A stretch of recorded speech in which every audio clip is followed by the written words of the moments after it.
വരണമെന്നില്ല, ഞാൻ തനിച്ചു പോവാം. ഞാൻ കൂടെ വരാം. താൻ എന്നെ ഒരു നല്ല സുഹൃത്തായി കരുതിയിരിക്കുന്നുണ്ടല്ലേ? എല്ലാം എന്നോട് പറഞ്ഞത്. മാത്യുങ്ങളുമായി ഞാനൊന്ന് സംസാരിച്ചു നോക്കട്ടെ.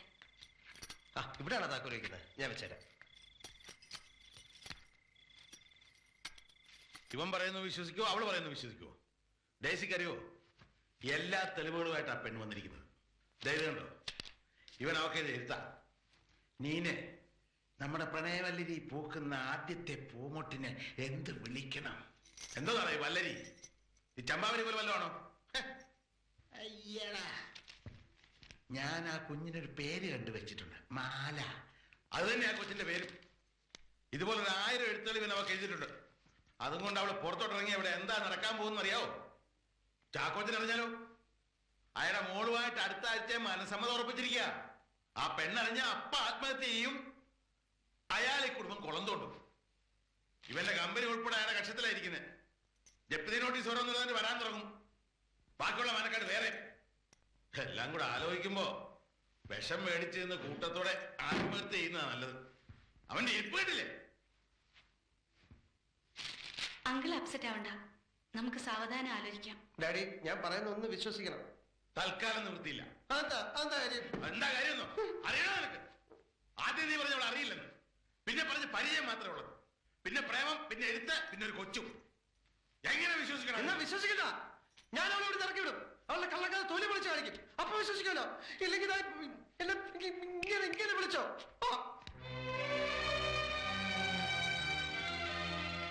ദേശിയോടെ നിന്നേ. നീ ഈ കാര്യം പുറത്തു പറയരുത്. നിന്റെ അപ്പനും ഞാനും തമ്മില് ജ്യേഷ്ഠാനുജന്മാരെ പോലായിരുന്നു. കുഞ്ഞിലെ പോലെ നീ ഈ മുറ്റത്ത് കളിച്ചു വളർന്നോളാ. ഈ കുടുംബത്തിന്റെ മാനം നിന്റെയും കൂടാ. പ്രത്യേകിച്ച് നിന്റെ ഭർത്താവ് ഉണ്ണുണ്ണിയോട് മിണ്ടരുത്. അവന്റെ നാക്കിന് വെല്ലും ബ്രേക്കൊന്നുമില്ലെന്നറിയാമല്ലോ.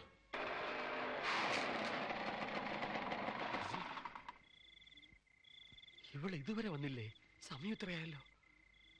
ഓഫീസിൽ ചോദിച്ചപ്പോ അവള് നേരത്തെ വീട്ടിലേക്ക് പോയി എന്നാണല്ലോ പറഞ്ഞത്. ഇവളെ എവിടെ പോയി?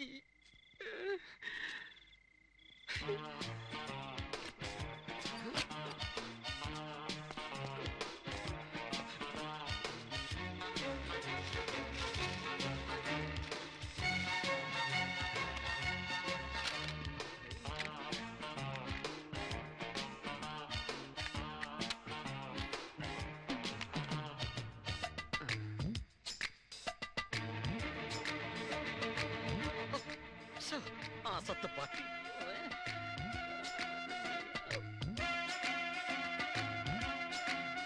ചുവന്ന സോക്സ്.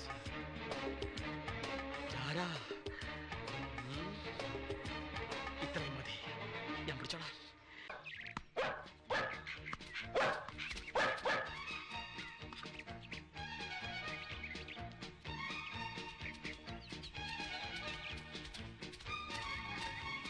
Give it, Sonny.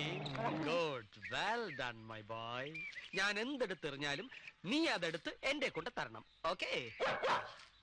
പട്ടിയും കളിപ്പിച്ചുകൊണ്ട് നിൽക്കുന്നേ ഉള്ളോ? ഓഫീസില്ലേ? നായ്ക്കളെന്നൊക്കെ പറഞ്ഞ നന്ദിയുള്ള ജാതിയാ, വഞ്ചിക്കയില്ല. ഇന്നലെ നീ എന്താ ലേറ്റ് ആയത്? ഓഫീസിൽ ഒരല്പം വർക്ക് കൂടുതലുണ്ടായിരുന്നു. ഞാൻ അവിടെ വന്നപ്പം നിന്നെ കണ്ടില്ലല്ലോ. ഞാൻ ഫീൽഡിൽ പോയിരുന്നു, വർക്കേഴ്സിന് കൂലി കൊടുക്കാൻ. നീ എന്നിട്ട് ഇവിടെ വന്നിട്ടാണോ പോയത്? ഇതെന്താ പോലീസ് സ്റ്റേഷനോ? വന്നോ പോയോന്നൊക്കെ ചോദിക്കാൻ? എനിക്ക് നേരായി, ഞാൻ പോണു. പോലീസ് സ്റ്റേഷനും കോടതിയും കൊണ്ടൊന്നും അവസാനിക്കില്ല. അവനെ ഞാൻ പിടിക്കും. ഉണ്ണുണ്ണിയുടെ തനി നിറം നീ എപ്പോഴേ അറിയും. നിങ്ങളെ പറ്റിക്കാണോ? 2 ദിവസം കാശ് തരാമെന്ന് പറഞ്ഞിട്ട് മഷിയിട്ട് നോക്കിട്ട് തന്നെ കാണുന്നില്ലല്ലോ. ഇപ്പൊ ഞങ്ങളുടെ കാശ് കിട്ടണം. എന്റെ ദൈവം, ഇതൊരു പുലിവാലായല്ലോ. ഞാൻ സത്യം പറയാം, വെറും 10 രൂപയാണ് ലോട്ടറി അടിച്ചത്. സംശയം ഉണ്ട് അവരോട് ചോദിക്കാൻ. ഞങ്ങൾ ചോദിച്ചപ്പോ അവൻ പറഞ്ഞ 1 ലക്ഷം രൂപ അടിച്ചതെന്ന്. അയ്യോ മഹാഭാവി, അവനങ്ങനെ പറഞ്ഞോ? അവന്റെ കയ്യിൽ നിന്ന് താൻ ടിക്കറ്റ് വാങ്ങിക്കുന്നത് ഞങ്ങൾ കണ്ടതാ. മര്യാദയ്ക്ക് കാശ് തന്നില്ലെങ്കിൽ പിടിച്ച വരി കേസിന് പോലീസ് കംപ്ലൈന്റ് ചെയ്യും, കോടതി സാക്ഷിയും പറയും. അതൊന്നും വേണ്ട, കാശ് ഞാൻ തരാം. പക്ഷേ ഞാൻ ഇപ്പൊ ഇത്തിരി ടൈറ്റാ. അടുത്ത വ്യാഴാഴ്ച വന്നാ എല്ലാവരുടെ കാശും ഞാൻ തരാം. ഇത് അവസാനത്തെ അവധിയാ. ഞാൻ തരാം. പറ, കാപ്പി കുടിക്കുന്നു? കാപ്പി വേണ്ട, കാശ് മതി. ശരി, കാശ് തരാം.